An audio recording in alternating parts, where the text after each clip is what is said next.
Yes, tokwat baboy ang ating lulutuin today. It's cooking time. Slice ng pork at pakuluan po natin with suka, bawang, asin, daon ng laurel.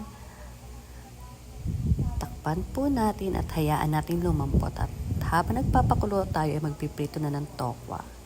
Malambot na ang ating pork, isabi na rin natin sa ating pagpiprito. Ito po ang ating pritong tokwat baboy. Tayo naman ay magigisa ng sibuyas at bawang. Yes po, sorry na parami ang aking mantika. Ito ko po ay naglalagay ng paminta habang ako ay nagigisa. Sa mga gusto po ng extra anghang, maglagdag naman po tayo ng siling haba, halu-haluin hanggat mahuluto ang ating siling.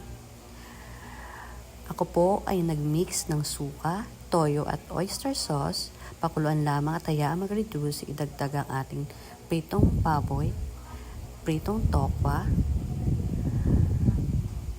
At isabay na rin po natin ang pinakamasarap na puting sibuyas.